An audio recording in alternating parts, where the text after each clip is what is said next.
I've been told over and over, you gotta play this game. You gotta try it. You gotta play it. It's that good. I never played the game.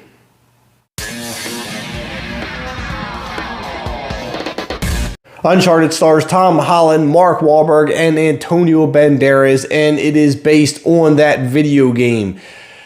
Playing a video game means needing spare time in life. I don't have it. But I wish I did, because if it's anything like this movie, it's gotta be good. Now, since I've never played the game, I can't tell you how accurate it is to the game or how inaccurate it is to the game.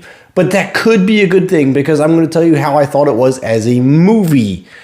And I'm sure everyone that has played the game will tell me whether it's accurate or not. I'm actually very curious to hear that.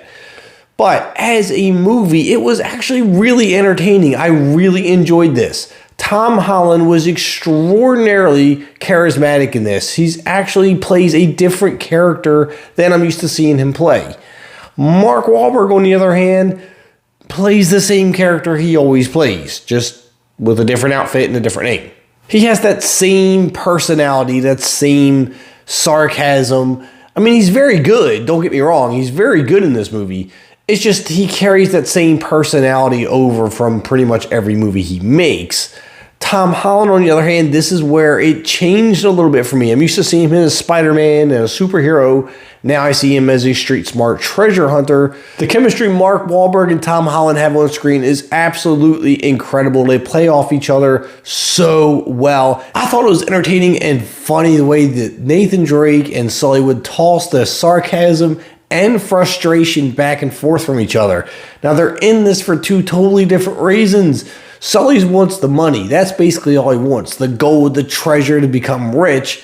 Nathan Drake, on the other hand, he kind of wants to complete this mission, find his brother who's missing, and, well, just do this for him. I mean, this is kind of one of the childhood dreams they were talking about growing up, and he wants to complete this treasure hunt, and hopefully at the end of it, he'll find his brother. So for those two very different reasons, the banter, the sarcasm, and the fighting is just, they butt heads a lot, and it's quite hysterical. And it entertains me. That's the point of it, right? It entertains me. I think it's funny. I think it's entertaining, and that's why I saw the movie.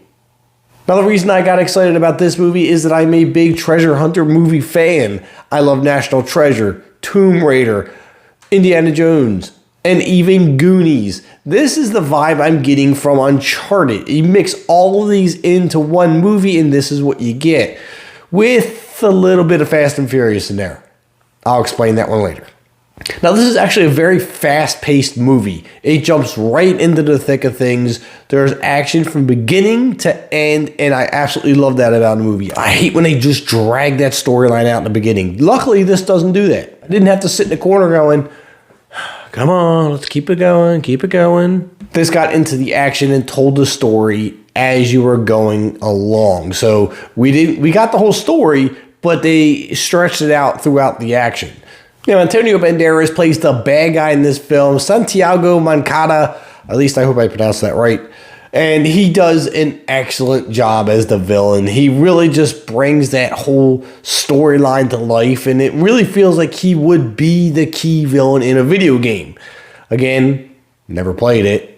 Now, there are a lot of clips that I do recall from the video game, at least the previews and things that I've seen, such as the cargo plane scene and the flying pirate ships.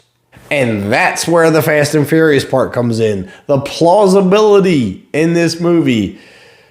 It's not very plausible. I mean, there is a lot of stuff that you would see in like Indiana Jones and the Goonies, like I mentioned before, and it's just really cool trying to figure out the puzzle and the mystery of all these and getting the keys and doing this and doing that. But then we bring in the flying pirate ships and the jumping around and the fight scenes in there that are just so over the top. And I know that scene was in the game. That's why they put it in there. But the plausibility for a movie, it's like Fast and Furious. You're entertained by it. You know that it's not really going to happen, but it's extraordinarily entertaining. Now, there's a lot of back and forth when it comes to trust in this movie. And honestly, there really is no trust because you don't know who to trust. And every time you do trust someone, you get stabbed in the back. And then it's a mess. But that's what keeps you on your toes, and that's the entertaining part about this. Being kept on your toes, you don't know what's coming next. And if I was able to predict everything in the movie, that would make it boring for me. So maybe it's a good thing that I didn't play the game, and then it would be predictable. I found this to be highly unpredictable, and that's why I enjoyed it. I didn't have a chance to fall asleep. And I really hate boring movies. I also enjoy moral conflict, and we do get a bunch of moral conflict in here. Mark Wahlberg's character, whoo, let me tell you something. I don't think there's a single character in this movie that doesn't go through some kind of moral conflict. Am I doing the right thing? Am I doing the wrong thing? Should I be doing this instead of that? This is where the drama builds and really captures my interest. This was directed by Reuben Fleischer, and I think he did an absolutely fantastic job. The cinematics were epic, over the top even, and it kind of really pulled you into the movie. I felt like I was actually going through this journey with him. That's crazy. Now, I'm not going to say this was the absolute best treasure hunting movie I've ever seen, because it wasn't, but it does rank up there, and I will definitely go and watch it again. But what I need from you is tell me if you played the video game, how accurate was the movie, did you enjoy it, did you not? If you haven't played the game at all, like myself, let me know what you thought about it as a movie. I thought it was pretty good. I would highly suggest going to watch it. Do me a favor and drop a like on the video if you haven't already. Hit that subscribe button on your way out. I'm Kevin, and I'll see you at the concession stands.